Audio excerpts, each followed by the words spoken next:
what piece of information about your product or your service or your industry does it feel illegal to know that like and it seems like nobody else knows it? Yeah. That is what you call people with. And if you're calling with like that passion or that like that belief, it's now I'm not calling people to sell them. I'm calling people to leave them better than where they are right now because them not knowing this piece of information is ridiculous. Like they should know this and they don't. So it is my job, my responsibility, my duty to call these people and to tell them this piece of information.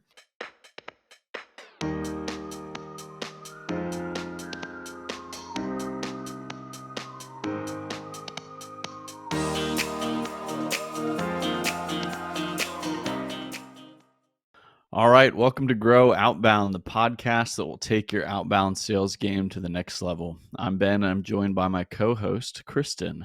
Together, we'll be sharing tips, tricks, and insights you need to succeed doing outbound business development for property management. Whether you're just starting out or you're a seasoned pro, we've got the actionable advice you need to get ahead. So tune in and let's grow outbound together. Kristen, how are you this morning? I'm doing fantastic, Ben. How are you?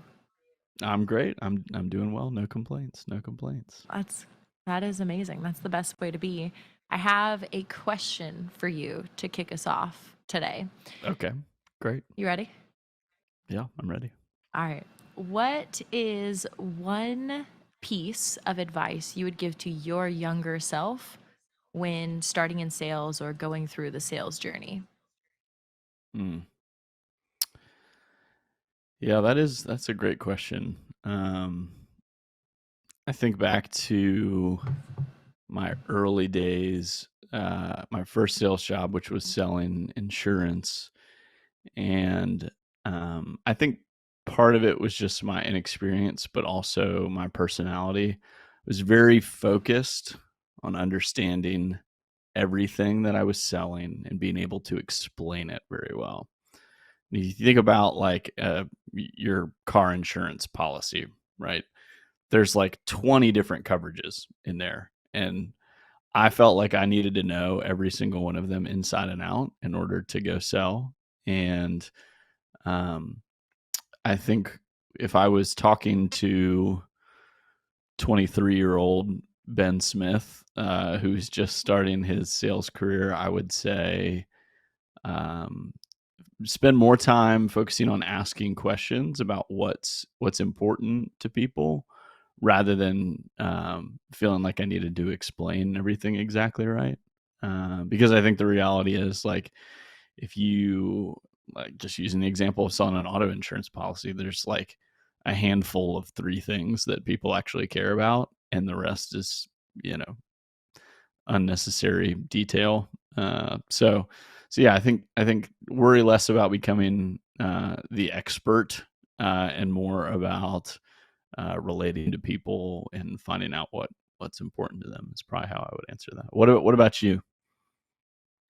I think that for me, almost opposite of yours, is it's okay to learn things and it's okay to ask for help. I think that early in my sales career, I thought that sales was just so easy because I could get by on charisma and get by on building rapport with people, and that was it. And then naturally, they would just want to buy from me because I'm Yeah, so awesome. And I did not take the time to learn my products or to be able to do those things because I was so focused on building the relationship with someone that the sales aspect almost never came up. So I made friends, but not like a lot of sales because I wanted people to like me or to be friends with me because that is what sure. I thought that sales was all about, was if I just build a relationship and I can talk to somebody, well, then I can definitely make a sale. So that would have been the best piece of advice I think I could have given myself to help me progress faster than what I did. Mm, Because I been obviously like 22-year-old me was like, I know everything. Nobody can teach me yeah. anything. I can just do this. So take time and learn some things and then match that with your personality. Took me a while. Yeah. Well, it sounds like we're kind of on opposite ends of the spectrum. So we would have made one great salesperson as our Oh, if we combined absolutely. our Our 23, 24 year powers. old selves.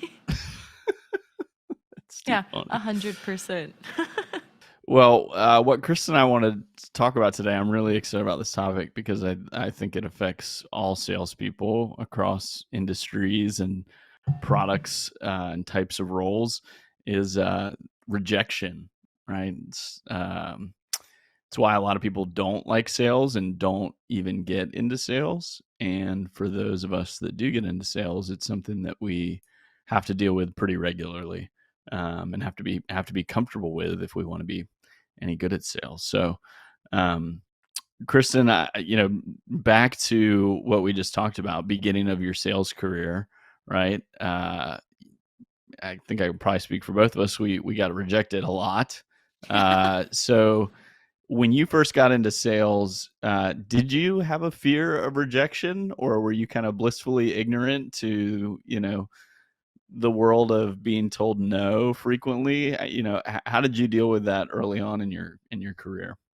I think at the very beginning, I would say instead of blissfully ignorant, I was blissfully arrogant to where I Mm, was like, no one could possibly reject me. Like I just had an absurd amount of confidence to where it was yeah, like rejection. It's not even a thing. That's not going to happen to me. But I think that's because I never actually got to asking for the business. So I was right. I didn't get rejected because I never actually asked for the business because I just didn't get that yeah, far in the process. So for me at the beginning, rejections, instead of people telling me no, looked more like people simply not responding to me or people not answering my texts, emails, calls. But I dropped by, they just would happen to not be there every time that I did that. So it was more ghosting would was the way that I was initially rejected in the beginning of my career, which at that point nobody was telling me no, so I didn't see anything wrong with what I was doing. It just so happened that every person was busy or not the right time or something like that. So my nurture pipeline looked huge, but it's because I was never actually getting to the point of getting a no, which I think is an important distinction there on rejection because rejection can take so many forms um, in the way that we are rejected. So, flipping that question back to you, what did that look like for you early on in your career? yeah. Well, right off the bat, with what I was doing in insurance, kind of the first thing that you do, especially if you're selling home and auto insurance, is you call everybody that that lives in your state where you're licensed. So, um, in some ways, it was kind of easing into it, right? Like I was talking to a lot of people that I was very familiar with. The other edge of that sword, though, of course, is like, people that pretty well telling you no. Mm, Um, so um, I think I learned pretty quickly one about what I was selling is that insurance is pretty commoditized, right? And so like the people that were telling me no, it wasn't because they didn't like me, it was because their rate was better somewhere else, mhm. right? And I, I learned that lesson pretty quickly and didn't sell home and auto insurance for too long because of that reason, right? Like ever since the Geicos of the world and like the all the money that has poured into advertising about home and auto insurance, like it's just a race to the bottom on price. And so I quickly learned I didn't like that, obviously. Um, but I think the thing as I got outside of selling to people that I know, the thing that I realized was that my own fear of rejection would most frequently lead to inaction. Right?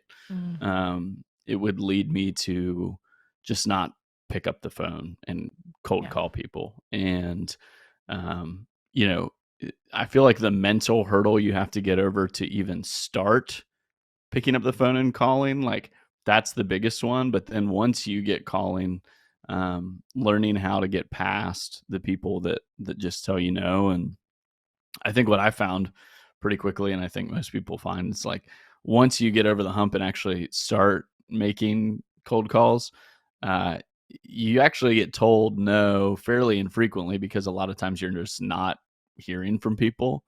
Mhm. Like they don't answer the phone. So that is certainly a type of no that you experience. So yeah, I think the two biggest things were learning, having to learn not to take things personally, because sometimes people will buy from you just because they know, like, and trust you. But they're, especially in the world I was in, you got to be close on price, right? Just because somebody likes you, Right. they're not going to spend $300 more a month on their auto insurance. So yeah, I think not taking it personally and that inaction were certainly what I wrestled with the most early on. Yeah, I think that as the illusion of how I thought that sales was started to fade away, of oh, it's people are not just, or they're just going to buy because of my personality. So it took me quite a while in my sales journey to separate myself, like my personal identity, from what I was selling and where I was working, because for a long time those were wrapped together of I am a salesperson. Like that's the first thing about me is I'm a salesperson. And Yeah. with that, every time somebody doesn't call you back, every time that, you know, it just it hurts every single time. So for me as well, inaction became what would happen, to where I would be paralyzed with like, oh, cannot handle anyone else telling me that they don't like me. And that is what it would come down to in my mind, is I cannot handle any more of that today. So I'm simply not going to do that. I'm just not going to make the calls, because if I don't make the calls, then people can't reject me. Now it's just maybe they'll call me, and when they call me, oh my gosh, they were thinking about me, they liked me, they followed up with me, so I'm doing something right. So it became this very interesting mental battle of trying to figure out how to sell effectively and hit numbers while at the same time dealing with this internal like they don't like me. And it was debilitating at times, to where I could not show up effectively in my sales because I was so afraid of the personal rejection, because those were so tied together for me. The professional rejection and the personal rejection were just all one, just simple rejection of me as an individual. And so a lot of growth for me had to come through that, of just realizing I am not my product. I am not my job. I am not just a salesperson. I am a multifaceted individual. And just because somebody is saying no to me in my sales is not a no to me personally. It is a no to my product. It's a no to the company that I'm representing. It's a no to the price that I'm presenting. It is a no because it's not the right time for them. It has almost nothing to do with me in the way that I am selling, and it has everything to do with my prospect. So, how did you become that mentally tough version of yourself to be able to show up, even whenever it was really sucky? Yeah, I think that's a really good question, Kristen. Like, I think the first thing is, it does just sort of take time to build that confidence level. Like, you have to get reps. Like, year one, you're probably not going to be great at this. This idea of separating your personal and professional self. Um, I was in that initial role that I was in. My sales job was straight commission, and so it was like literally what I brought home was a reflection of the job that I was doing. Like there was no base salary to fall back on. So I think that's part of what makes it so difficult for salespeople to separate, who they are as a person from the role that they're in. Because a lot of times your income is pretty heavily affected by your performance. And so, if you have a family that's stressful, you have friends who you're watching them advance in their careers, and um, you know, you're not able to buy a house as quickly because you've got to ramp your income up a little bit, or you're not able to go on some of the trips that your friends are going. So those are, I mean, that's a pretty complicated thing to have to think through and overcome.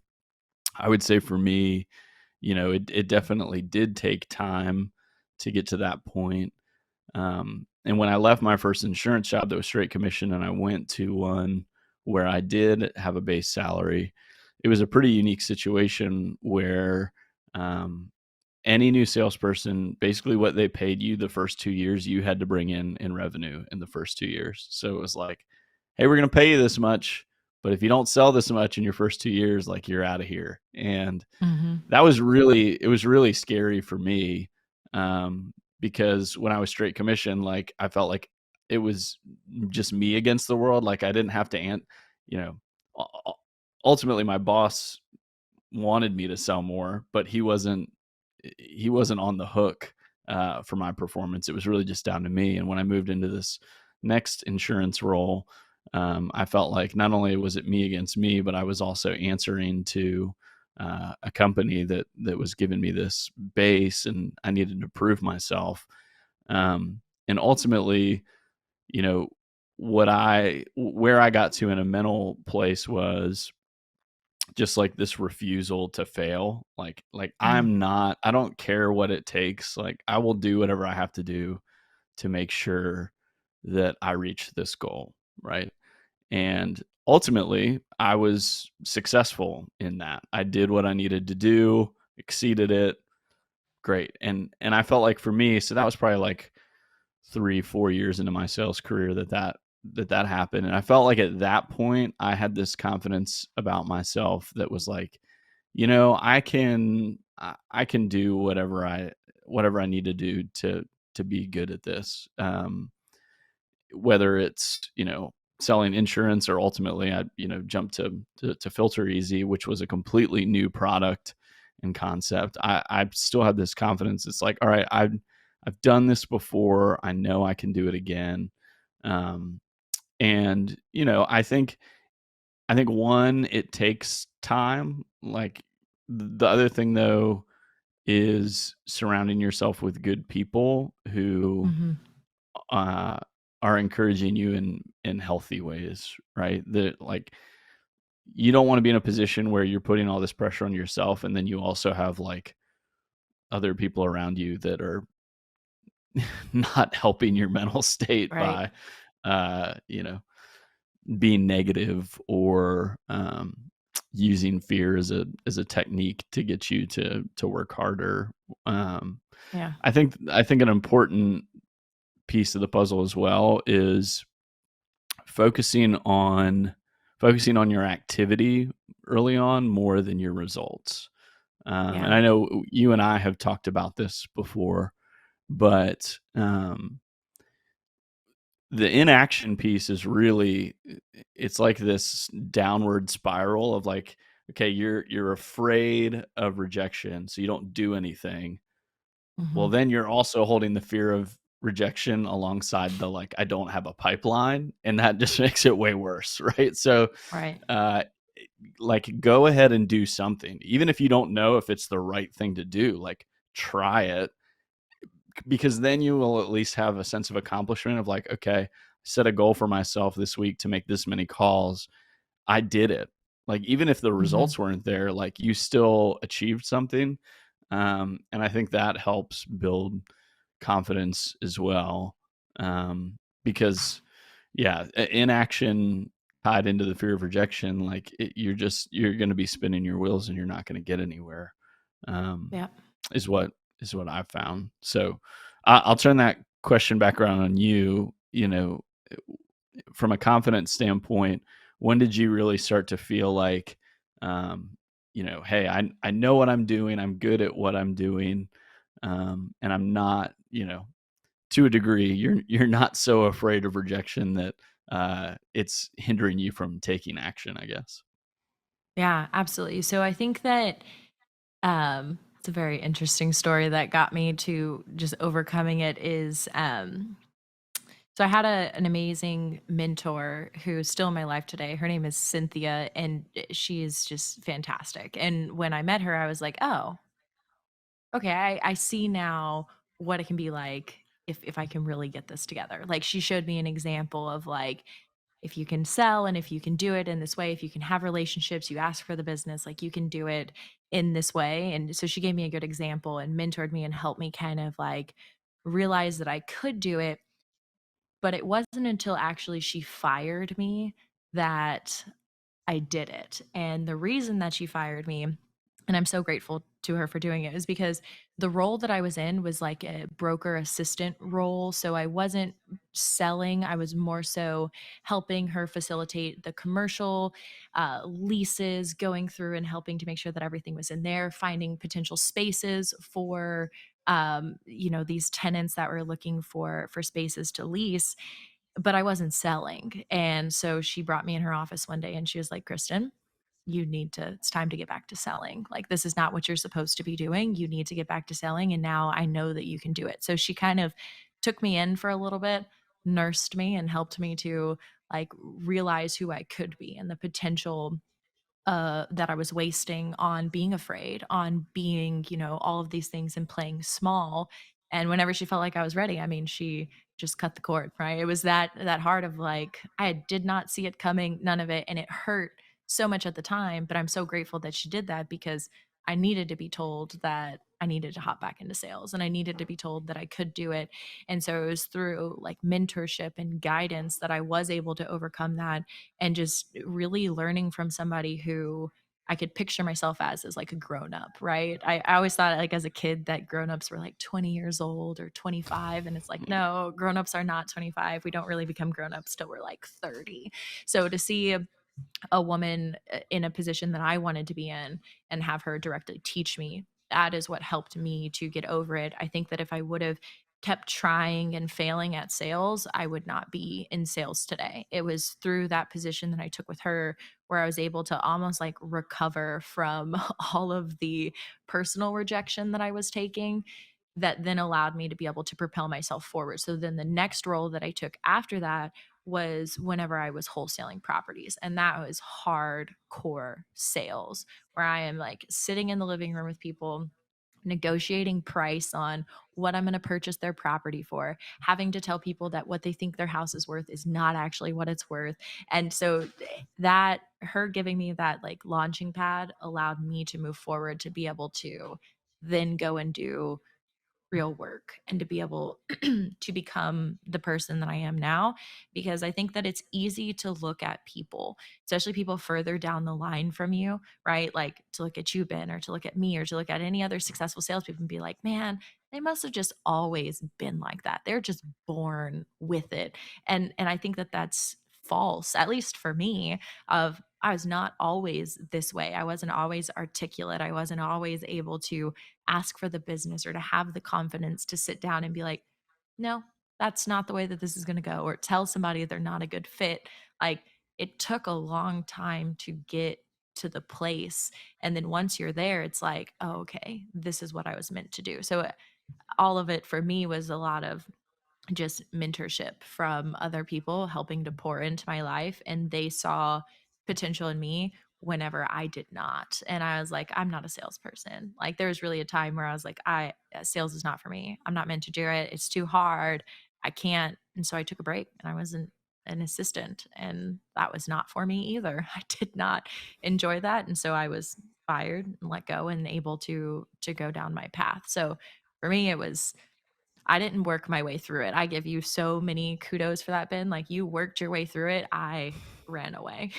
I had to run away and rest and then get thrown back into it. But that is what I needed in order to move forward and be able to now face rejection, and now like be able to do all of the things and help other people in the way that that I needed to be helped whenever I was really struggling with sales. Yeah.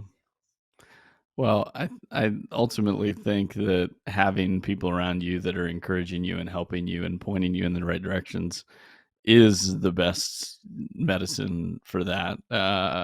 Sometimes you have to just grit your teeth, like I did at that point, out of necessity. But that is certainly not the it's not the most comforting place to be. It's nice to have people that are encouraging you, and yeah, I think most great salespeople have a mentor or someone that at some point in their career, you know, helped push them in the right direction or gave them a piece of encouragement that was able to spur them on past failure and rejection and all Mhm. those things.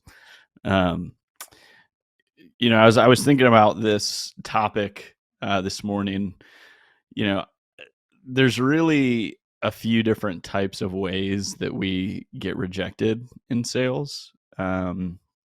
And so I want to break those down a little bit and talk about each kind and kind of how you deal with it. The first one is the quick no, and the way that I think about this one is um, sort of the abrupt or rude, like early rejection, right? So this is you're making a cold call or you send a cold email or you walk up and try to talk to someone that you think might be a good client, right? And you just get like the immediate wall of rejection. And a lot of times I feel like it's the harshest one.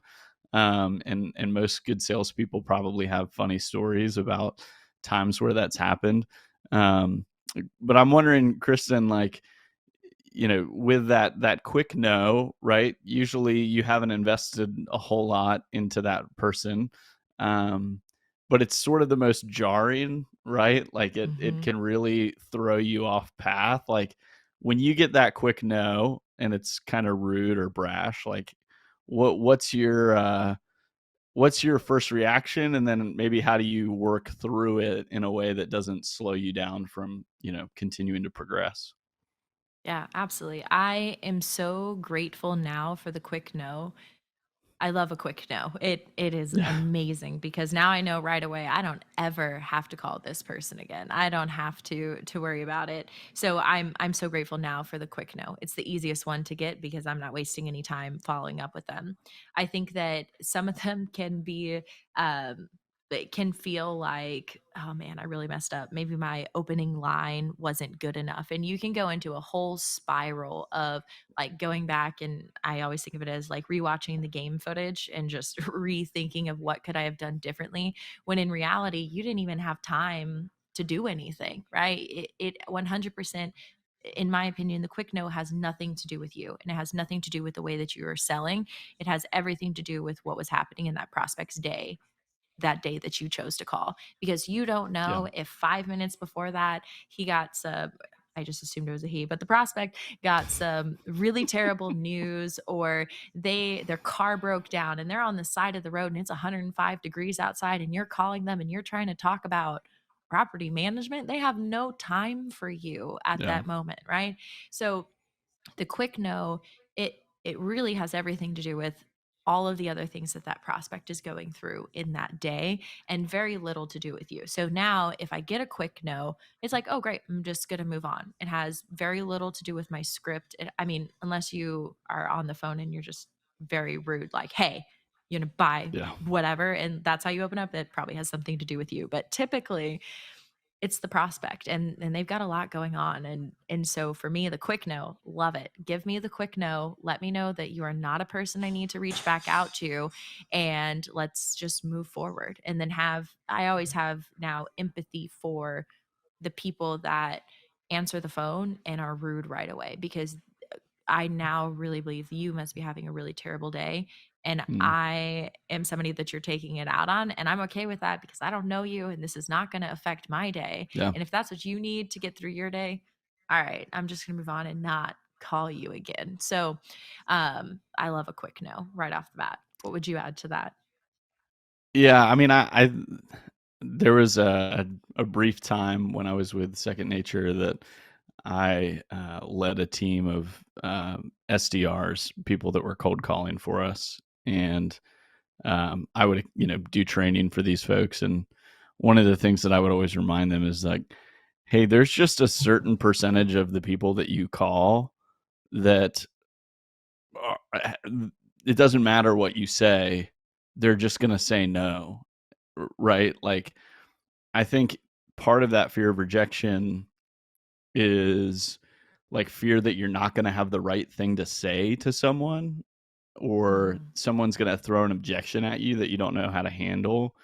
And I think it's really important, like you just said, like to remember that you have no idea what's going on the other side of the phone. And so you just need to understand that there are some people that are going to tell you no right off the bat. And it doesn't matter what you say. Like you could come Hmm. up with the wittiest comeback for whatever they throw at you. And like they're still, they just don't want to talk to you. So if you know that that's true, like if you're going to make 100 calls in a week and you just know that 20 people are going to react like that, then great. You just keep moving through it because you know, do a little tally on your notepad. Like, all right, yep, there was one of the 20 that was going to react like that. Hmm. Right. So I think you're exactly right. It has very little to do with you unless you say something really silly or you yourself are rude, which hopefully common sense there. Right. But um, yeah, I agree. I think that's the easiest no, because you can just Hmm. move on at that point. And Yeah. I think there may be some people out there that feel like this, like, oh, game on, like you're gonna hit me with this. Well, challenge accepted, and that's just not the way that I tend to think about it. Because, Hmm. like you said, you never know what that person is dealing with or the past experience that they've had with property management or maybe any sort of cold call sales. So that one we Yeah. can move on from quickly. The next we don't get to move on from so quickly, and that is the long and silent no. So Those are the this worst. person has engaged. Maybe you've even gotten to do a demo for this person and you just don't hear from them. They totally ghost you. Maybe they miss a follow-up call. Maybe you're following up emails and calls to try to see where they stand, right? And you're just getting nothing back. And you don't get anything back, which is the no. Hey, we're not going to work together because you are literally not responding to anything that I throw out there. So, Kristen, that is a very different type of no. It's one where you maybe got some engagement up front or early on, but then nothing happened. To me, Yeah. that feels a little bit harder to deal with. I'm very familiar with this one. I dealt with this one quite a lot. Yeah. And so ways that I have found to almost like combat this and to not have to deal with it is in my discovery being very intentional about asking questions that will drive motivation, right? Because typically whenever we get into the follow-up loop, we're sending those emails of just following up or just checking in, and nobody, why would somebody respond to that? Like, really, you're just checking in with what? I'm fine, I'm alive, like I'm good. So No. whenever we're doing that, it's like we need to give people something to respond back to, but then also at the same time we need to be intentional in our discovery, right? When are they looking to close? Why are they looking to close? Why are they looking to make a change? What's the urgency behind it? So then my follow up is now, hey, Ben, just checking in, see how everything's going. My follow up is now, Ben, you told me that you needed a new solution by August 1st. It's July 27th. It's crunch time. Are we going to move forward or not? And being very blunt and asking a yes or no question of, are we moving forward? Yes or no? And at the same time as well, knowing when to cut it off. Like I will send a quote unquote like breakup email or text message and say, hey, it seems like this is not a good fit for you. It's no problem. I will not follow up with you anymore. If you have any other questions, I'm here for you. But I'm like, it's just saying, I'm not going to follow up with you anymore. I'm not going to do it.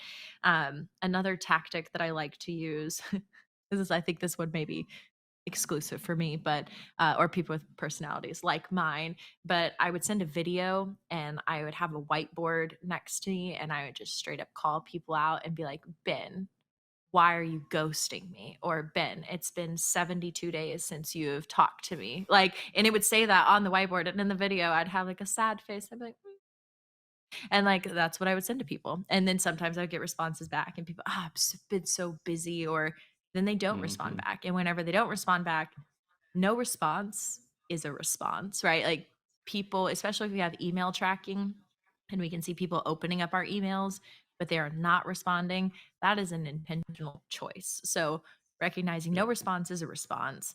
and knowing when to cut it off. Like those are the ways that I found to really deal with this type of rejection.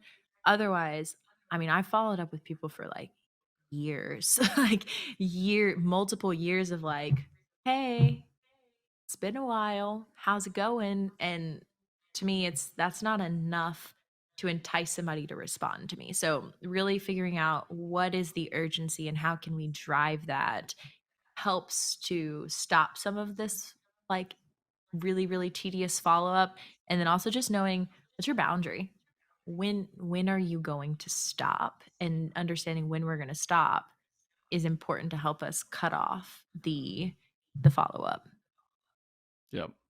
Yeah, I totally agree with everything you said about discovery, right? I mean, I think if you get on that initial call and you're just pitching, like, don't be surprised when you don't hear back from them because you haven't created value, you haven't understood the situation that they're in. So I 100% agree with that. I think the other thing too is it just emphasizes the importance of setting next steps on that call. Mhm. And I'm certainly guilty of this. You have a great conversation, you have like this inner belief that they're interested, and so when I say I'll follow up, I'll send you a follow up email next week, like you want to believe in your heart that they're just going to respond to that.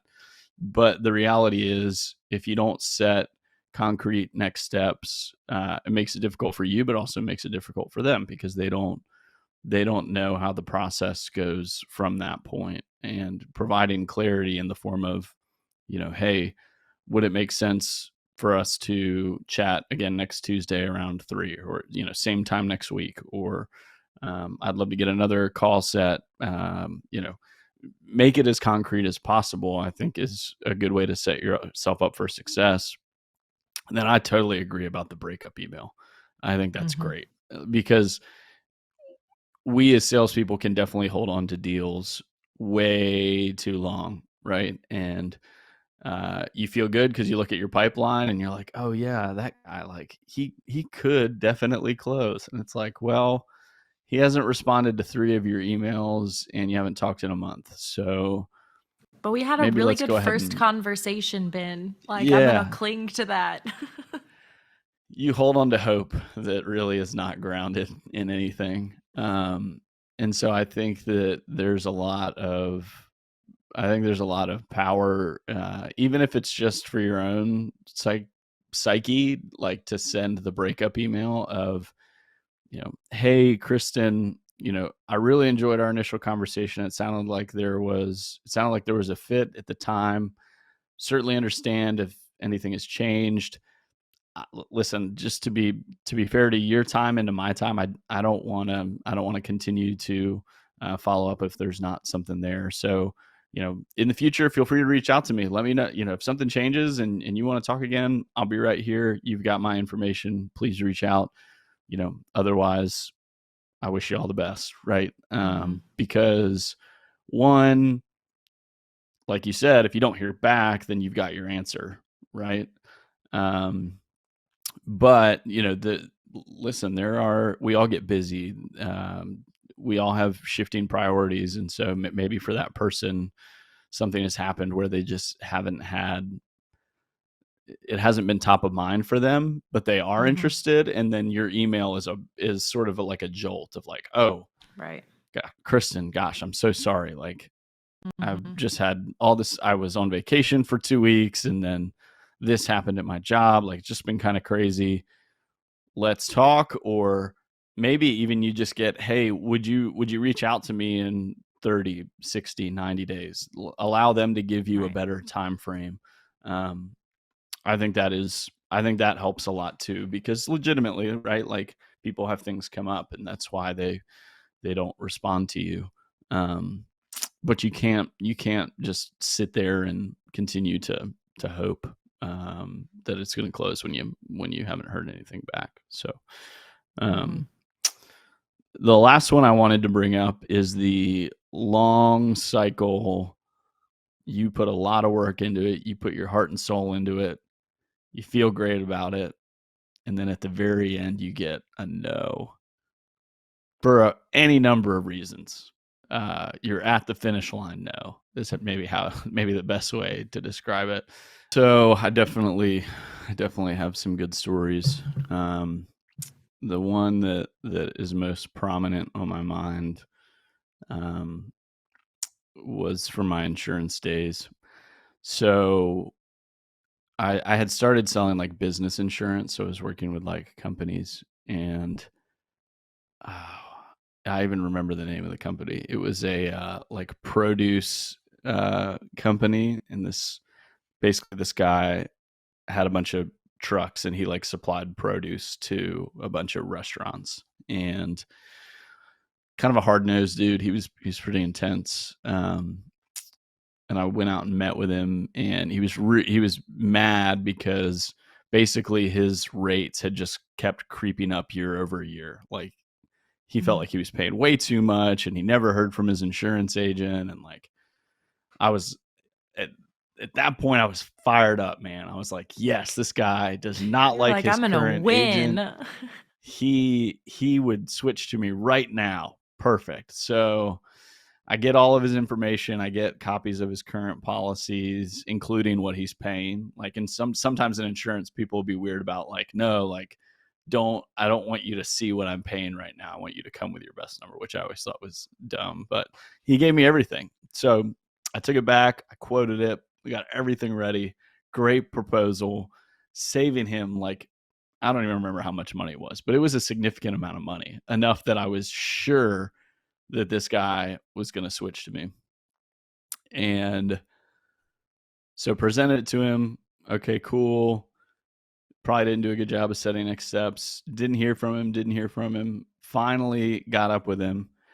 And I kid you not, he was like, yeah, I appreciate you putting that together. I took that back to my current agent, and he was able to get their price down to Oh. match or beat whatever I had put together. So I'm just gonna stay put.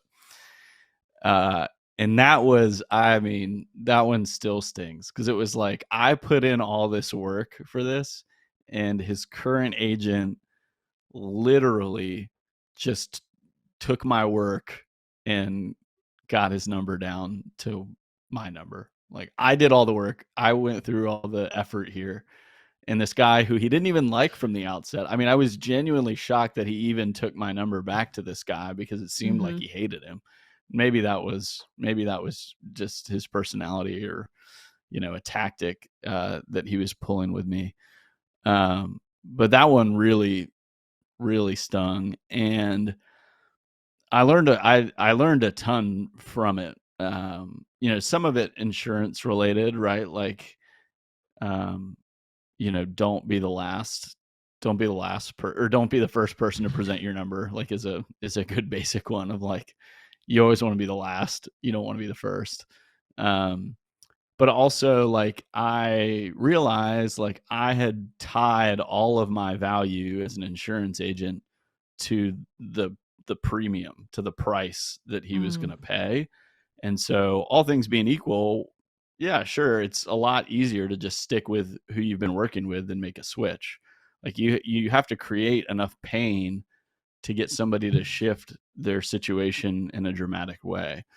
And I just didn't do a good enough job creating value in that process. So I think you're exactly right. Like this is what I would call like the game tape rejection. Like this is the one that you really sit down and watch your film and get an idea of where you could have done things better.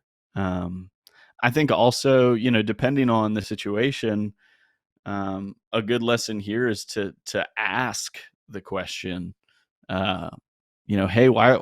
I'm just curious. Like, if you don't mind sharing, why weren't we able to get a deal done, or why weren't we able to work together? Because I feel like if you've done a good job of you know building a relationship, most of the time I think they'd be willing to tell you. And you got to be careful. Like you're not asking that question from a standpoint of like, please just tell me what I did wrong so I can throw up a Hail Mary and hopefully you'll switch to me or you'll work with me. It's a genuine curiosity of like, hey, I really try to hone my craft as a salesperson and as a insurance agent or a business development manager for a property management company. Like, would you mind just sharing a little bit of feedback of why this didn't work out? I think most people are willing to give it to you, and Mhm. ultimately that is really helpful stuff. Those definitely sting, and I think one of the reasons why they do is because most of the time, if it's a relatively significant sales cycle, like you've tried to build a relationship, and back to what we Mhm. talked about at the beginning of this episode, like, man, like that, I thought that was enough, or I felt like we had a good enough rapport built that of course we would work together at the end of Yeah. this. So um, it's definitely a difficult one, but those are the ones where you can learn the most. And that may not be all that encouraging in the moment, but in retrospect, I think it's pretty helpful. Would be my take. Yeah, absolutely. I think that no matter which stage the rejection happens or how it comes to you, it's difficult to process. And I think that the biggest lesson that I've had is reframing everything as remembering I'm not doing anything wrong, but what can I learn from this, and taking something that I can learn and then move forward has been a big help for me in how I can handle rejection. And another thing too is just the mindset that I come into the day with. So basic things of making sure I get enough sleep, making sure I eat something, making sure that I drink enough water are all contributing factors to how well in a day I can handle rejection. Because there's some days that I can't. And I revert back to feel like I'm like 20 years old again where I'm like, "Oh no, this is not good." But then I look back and like, did I sleep well last night? No. Have I eaten anything today? No. Okay, that is a contributing factor of can I handle rejection day or how much can I handle? So taking care of myself also helps in being able to push that away and having the understanding of it's not me, it's them. Yeah. Yeah, I think that's definitely true. And, I would just add on the mental side, like having a commitment to what you're doing and having a confidence about what you're doing and, your product and your service. Even if you don't have confidence in those things, like having a confidence about, um, being able to accomplish what you're setting out to accomplish. Because if you don't believe that inside of you, then the rejection piece is just all the more worse, right? If you're just kind of Mhm. going through the motions, you don't really believe in what you're doing or care about what you're doing, um, it's gonna make it more difficult. Um, I don't know. I'm just a big believer in, the best way to handle rejection is to have enough confidence in what you're doing that, like if somebody says no, that they're missing out on something, right? Mhm. I you know I'm just to reflect back on my time at Second Nature, like selling RBP and the filter service. Like, I mean, I was just in my time there, I was just so confident about what we sold that, like, if Mhm. somebody said no, whatever reason they could give me, I was just like, not bitter Missing about it, out. but just like you just kind of shake your head and like, man, you're missing out. Like, this is such a Mhm. good product and solution for you. And so then that makes it a lot easier to handle somebody saying no, because you're just thinking to yourself like, all right, man, like I think you're going to come around on this one day, right? Not everybody does, and Mhm. of course people have legitimate reasons why they don't buy, but I just felt like such a confidence about what we were doing that it wouldn't shake me. And it's not to say that somebody out there, who doesn't, maybe they don't have a perfect product or even a great product. It's just an okay product, right? Like, you have to get yourself to a point though where you believe it, like that it Mhm. is going to help people. Maybe it's not going to change their life and revolutionize the way they do business or their personal wealth journey, right? But if you know, like, hey, this what I'm doing is helping people, and it can help people, and it can make their lives easier.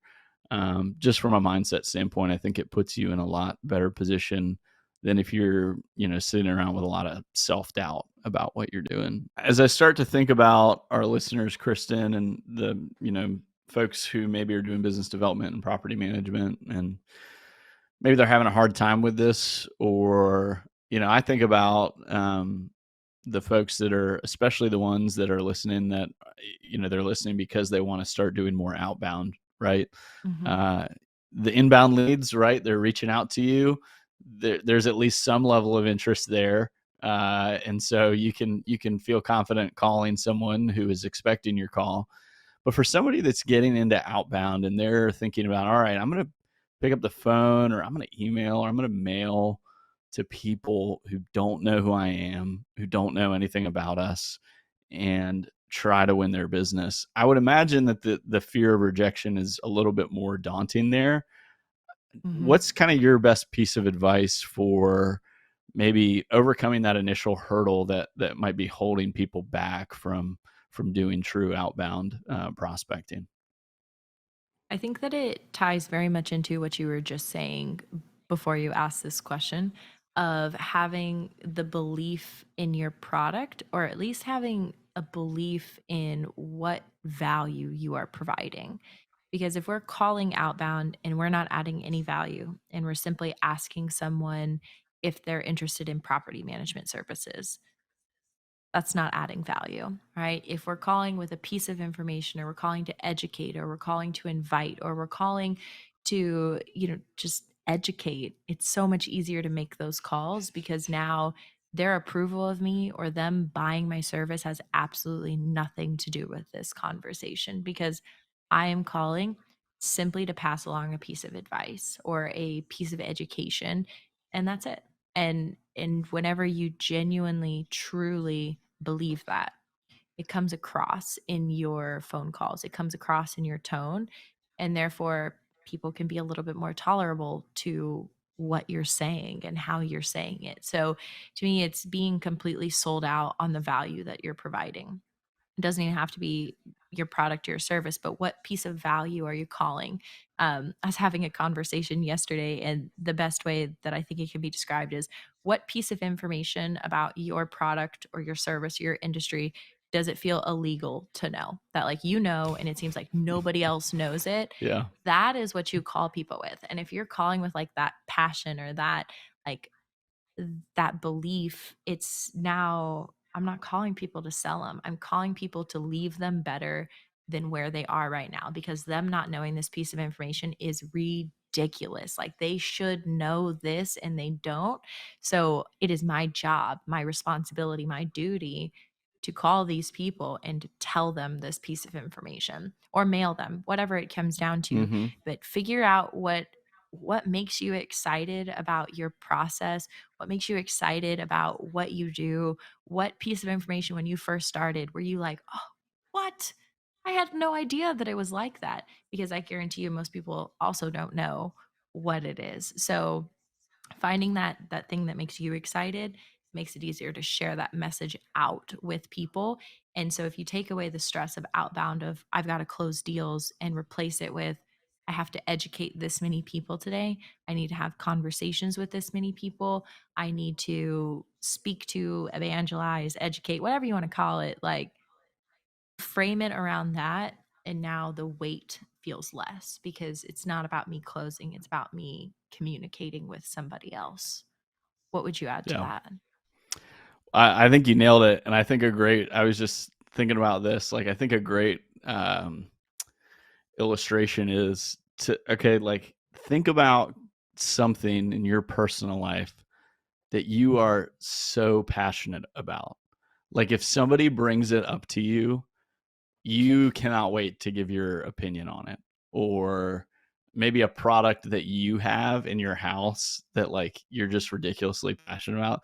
The example that came to mind for me, it's not the best example, but it came to mind first. So is like the air fryer.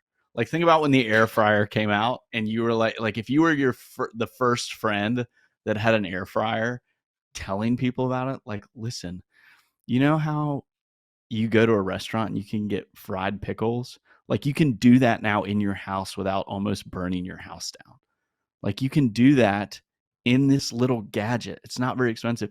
All I do is cook vegetables in the air fryer. Like, if we're having So good. asparagus or broccoli or Brussels sprouts, like, it is going in the air fryer and it turns out awesome every time, and it's so easy, 100%. right? Like, I would love it if an air fryer company was like, "Hey Ben, we want to sign you to an endorsement deal," because I could tell people, I would be excited to tell them how awesome it is, how easy it is to use, and how good your food turns out, right? Even just like the excitement and like if I go back and listen to this, the level in my voice probably like I probably got a little bit louder, like I was a little bit more animated. So think about that. Like, think about that, what that thing is for you, and then think about it in the lens of what you're selling, right? And Mhm. look, like, maybe what you're selling is not nearly as exciting as your air fryer, right? But the dynamics are still true. Like, people can sense and feel energy when you talk to them about Mhm. something, and that is contagious. I think that goes a long way in the way that you present yourself in conversations, on cold calls, even in the way that you write emails. Because if you're thinking about it as if I'm just so like, people need to know about this, like, your life will be better if you know about what I'm doing. And look, Mhm. that doesn't mean people aren't going to tell you no, right? But it kind of changes your demeanor and your mindset, almost to the point where if somebody tells you no, it's kind of like, gosh, I got to be honest, I think you're missing out. Like, like, you don't need to say that, but like, it's just sort of your bent towards the world of like, oh, well, I'm not going to waste any time being sad about this because there's other people out there that need to Mhm. know how great air fryers are. Like, I've got to go find those people. So I don't know if that was a helpful example, but that's just what I was thinking about when you were talking about,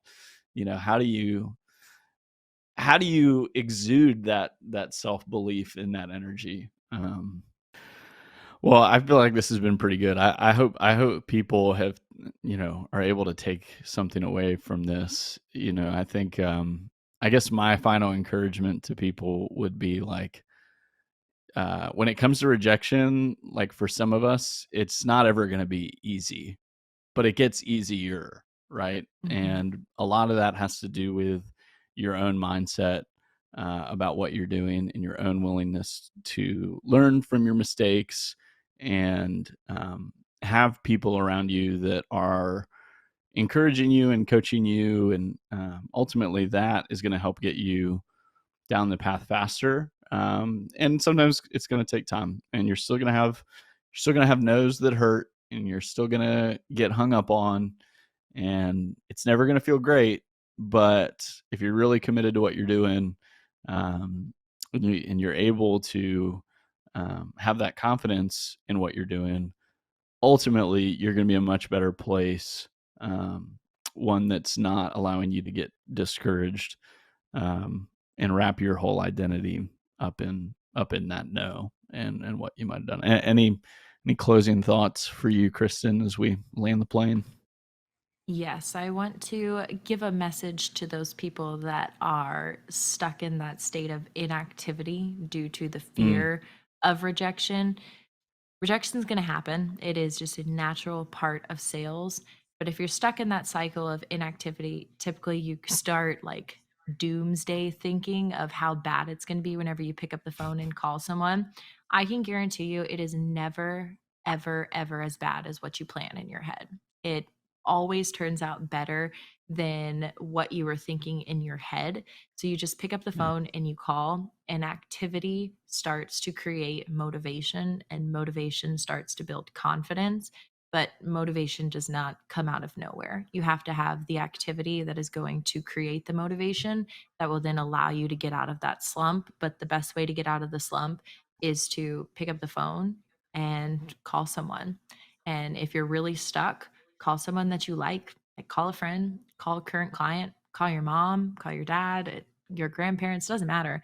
Call somebody that you like talking to on the phone, have a quick conversation, laugh with them, get off the phone, take a breath, and then pick up the phone and call the prospect, because it's never as bad as what you think in your mind, but small activity is going to help you to have motivation, and the motivation will give you the confidence to get yourself out of that. And even whenever you slump back in, same cycle. Doesn't matter how many times you fall down, as long as you're getting back up each time that you get knocked down.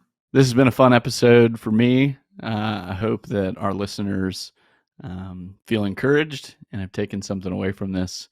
And we appreciate you taking the time to listen to Grow Outbound, and hope that next time you get rejected, just rolls right off your back and you are able to put into practice some of the things that we've talked about today. So thanks for listening, and we will see you next time.